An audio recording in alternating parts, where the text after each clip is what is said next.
haalli simannaa taasiftan simannaa dheengeeddaa asandaabotaa si fakkaata. Achitti adda isa godhee hadhas alhamdulillah yeroo dhufnu baay'ee nutti tole. Akka miidiyaatti miidiyaan kun miidiyaa barakaa jedhama. Dhaabbata islaamaatiif yookaan ulamaawotaaf du'aatota darasoota dhokatanii jiran ilmiilee hada barfamu kan jedhu keessatti yaadame gara obboleessi keenya Faayiz kanaaf nusitti makatee hundaa'ee miidiyaa kana immoo onlaayina gubbaa irratti miidiyaa barakaa jettanii yuutuubii irratti feesbuuk irratti kanneen kana fakkaatu irratti itti nu abboomaa.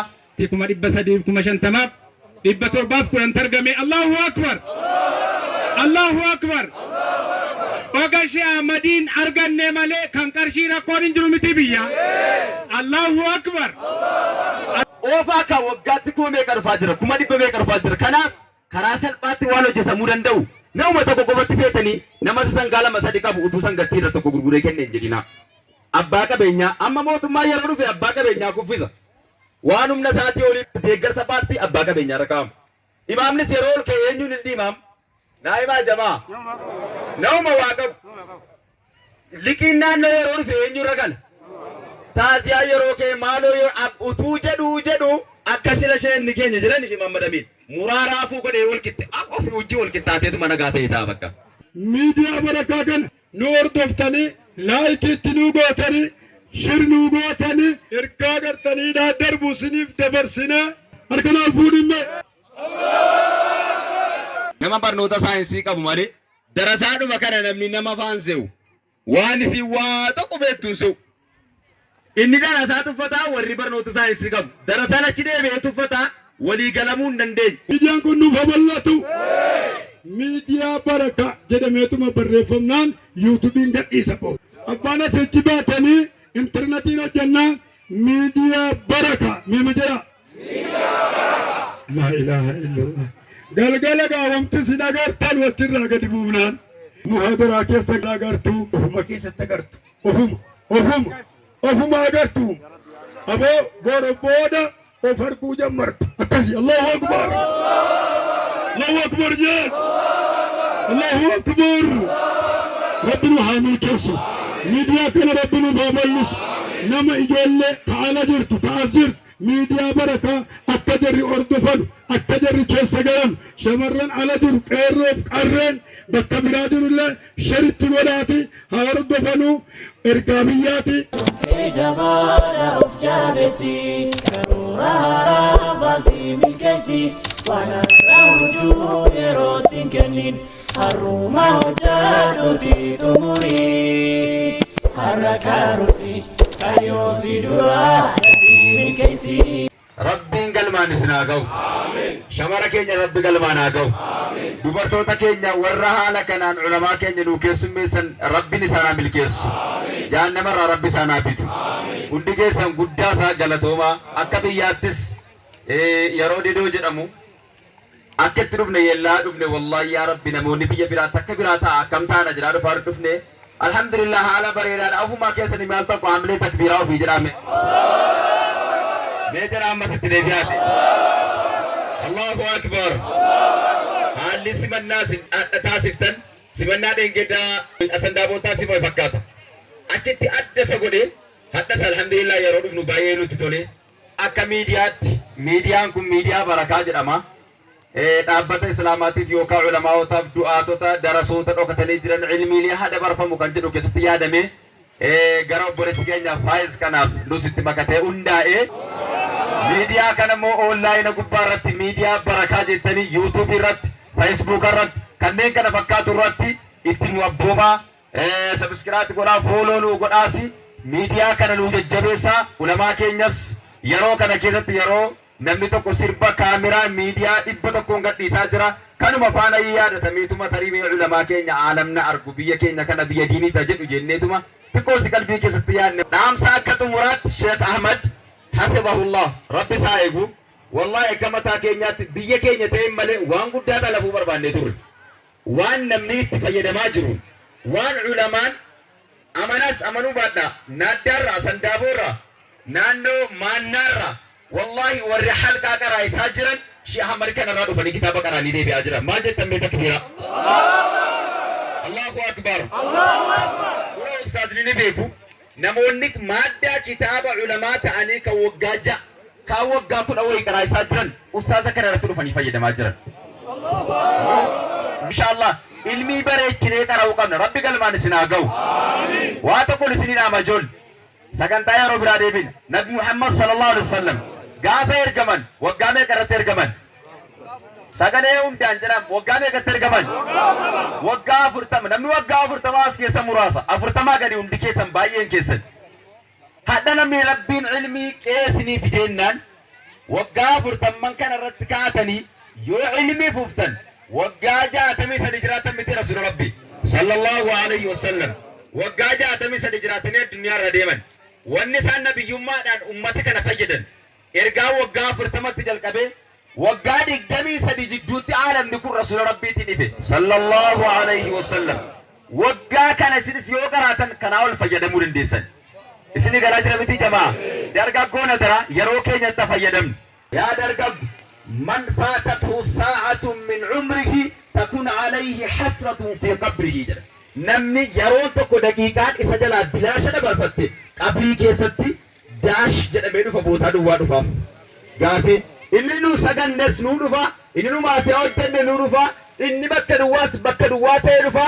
من فاتته ساعة من عمره يرون تكون ميسا جلا دبرتي بلا شت دبرفتي تكون عليه حسرة في قبره شينا يوكا قابين قبري كيسة تسات أوفي فمجرا يا رب نجانو باس كان أبدر قبقون كين بريتاتي واسدين جباتنا بيكمسا وان جدامون علمي نقلي في عقلي ساينسي أكاداميتي في برنوتا منتاتين جباتنا توك لما فا كرافا إناسيتين جباتنا باجتان سوچوا ولراني كفدا hojii geere hojjedha mana bayyadaa banadha suuqii gurguddaa banadha makkaafaa garaa banadha asii ayyama baafadhaati karaa asmacina laakiisa jedhamu nama 6-7 jalqaba adaraanu fayyadani guyyaa dhaabirri 5,000 kadhatamnaan namni lafa ol ka'u dhabame kun utuunu keessa abbaan qabeenyaa guddaan jiraate nurraa zaggaa kana miti jamaa mee harka rabbi jala qabadha yaa ki jireenya simbirroo jiraachuun gaarii miti simbirroon Hinfiigdiin jiraatti bakka achi waan kaa'attu jireenyi keenya akkana winu jalaa ta'e jamaa. Namni keenya hojjechuu irraa ta'an jiru. Nagaduu irraa ta'an jiru. Fiiguu irraa ta'an jiru. Ababbaan keenya tuma fiigan wasiin nu ga'anii hin horre maaltu nu qabe mee amma rabbi jala harka qabadhaa hundi keessan. Maa qabii jiru hadha rabbi nurraa buqqisu. Biyyaa isinii ta'aa jira. Rabbi nurraa buqqisu. Yaa rabbi rakkina kana nurraa kaas. Yaa arhamar raahimiin. Kanaaf barnoota keessan bareechaa hordofadhaa adara ijoolleen. Wallahi yeroon kun warqee dargaggummaa jechuun yeroo mootummaanis waraanaaf nama barbaadu. Dargaggummaa jechuun yeroo daldalli nama barbaadu. Dargaggummaa jechuun yeroo shufeerummaan nama barbaadu. Dargaggummaa jechuun yeroo ilmiin nama barbaadu. Dargaggummaa jechuun yeroo shamarree nama barbaadu. Dargaggummaa jechuun yeroo sheexaanii nama barbaadu.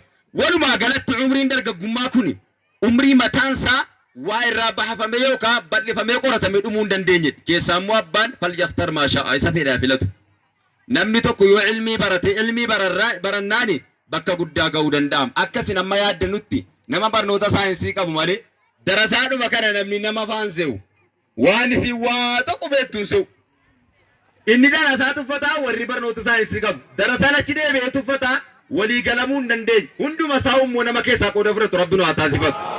كلام يقولين كين أدرار قشامات دفني والله ولا بد إنما شيخ نكينا شيء مختار جلني هبين سنكبو كنا بيكا دارا نمنكنا نموتا كتابة طبع جرو بيكا شامرين جيجون أبانو في نموسين كتابة شريقة راغرانو باسي وفي حالة درسات أي نوك قال إيرات تقراتو وكاكا بابا تكا درسان فيدم توفنا مقودي قد إساج بشامر كون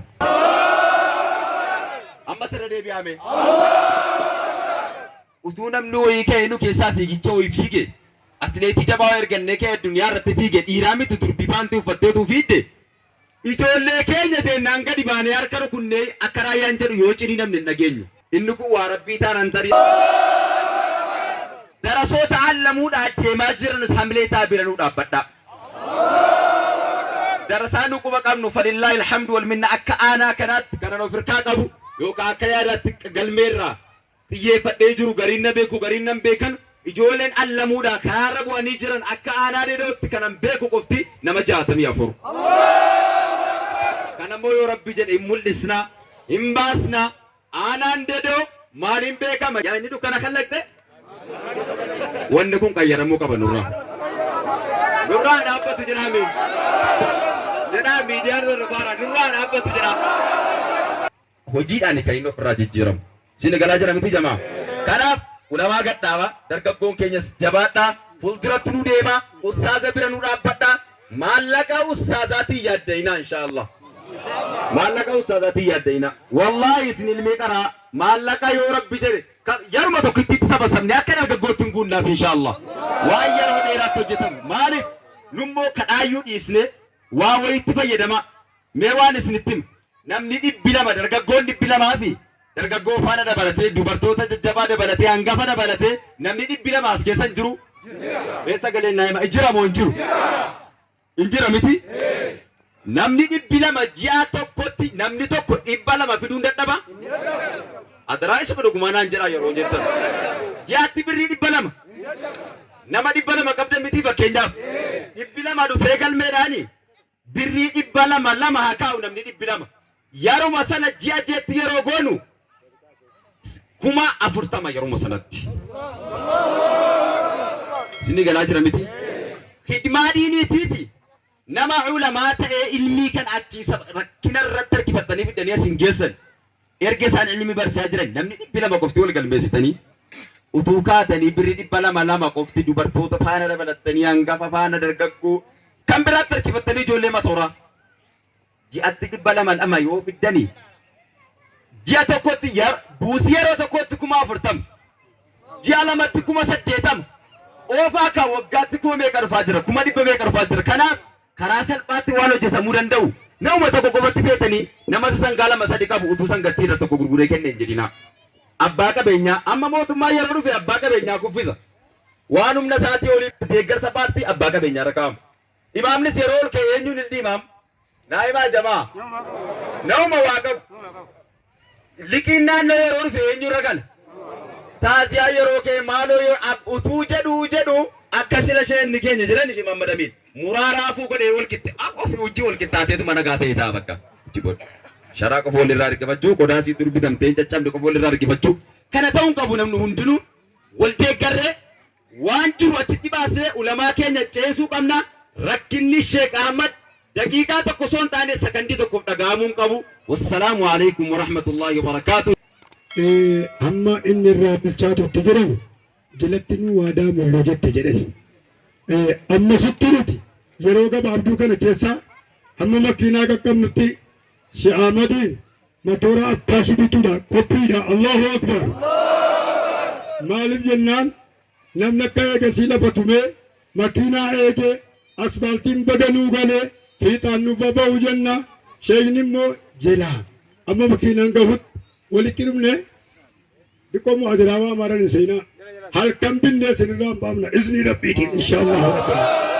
matoora abbaashii ijoollee as keessaa walitti guduunfinee wal kunuunsine hamma makiinaa geenyutti abbaashii isa gartee cocorreessa binnee Sheek Ahmadiin jala buusuudhaaf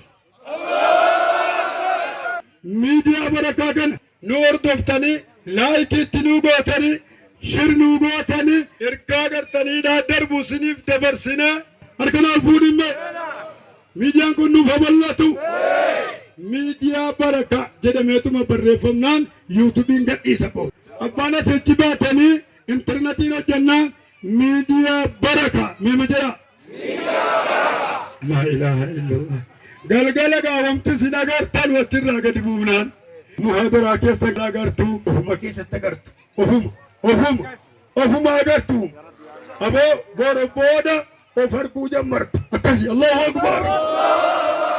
Akbar jeen Allahu Akbar rabbinu haa milkeessu miidiyaa kana rabbinu haa bal'isu nama ijoollee ta'ala jirtu ta'as jirtu miidiyaa barakaa akka jarri ordofanu akka jarri keessa galan shamarran ala jiru qeerroof qarreen bakka biraa jirullee sharitti godhaati haa ordofanu ergaa biyyaati ammas immoo ergaan qabu warri madarasaa guyyaa tokko ijoollee hibzii gootanullee haafiza gootanullee yookaan qaraasiftanullee dhuskitanii nambisinaa moolini nuuf miidiyaa irratti agartee feesbuukiidhaan gadhiifamaara ushaashaan baktii jaggalli jechuudha ijoollee quraana yeroo waa walitti qabdan jarra kanaafuu biyya keessa deemtan waraabaa nu waraabaa gadhiisaa jedhan maal jedhan namaa budaan nu nyaate moo budaan nu nyaateera budaa dhabooda isiidhuma nyaate amiin jedhu ergaa babbareedaa bakka quraanaa ijoollee karaa jiran xiqqaa guddaa nu gadhiisaa hin hordofnaa agartee shargoona waliin mirkaneessina irratti immoo gargaarsa waliif dhaabbanna wabillahi tawfiiq assalaamu alaykum warahmatullahi wabarakaatu. Mata keenya nu gammachiisaa jedha koreen ijaarsa ulamaa kana. Egaa walumaa galatti ulamaan asirra kaa'amuudhaa fi danuu isaa deemtaniitu rabbi sinaa milkeessu. Ennaan akkas jedhe isa qe'ee sheekaa gibbii rukutu isa boroo qajeelchu hunduma keessan na agarsiisa hunda keessan rabbi haa milkeessu. Amiin. Garuu gurruma namaa buudhaaf malee qarshiin argame danuu taanaan miti 300 50 710 argame. Allahu akbar. Allahu akbar. Ogashi Ahmadin arganne malee kan qarshii rakkoon hin jiru miti biyya. Allahu akbar. Allahu akbar. Kanshi Ahmadi arraa qabne taa'umtiin isaanii gizee tokko gurra rabbi ilaam ismammaar abbaan erga jiru akkaawuntii sheekaa maguma sheekaatiin ba'e amma barbaanne irra galchinaafi akkaawuntichi ba'e bakkeetta foca hundedhaa maal jettan Allahu akbar. miisajii jala barreessitanii du'aa hinaa kadhaa jettuun ta'amoon ta'u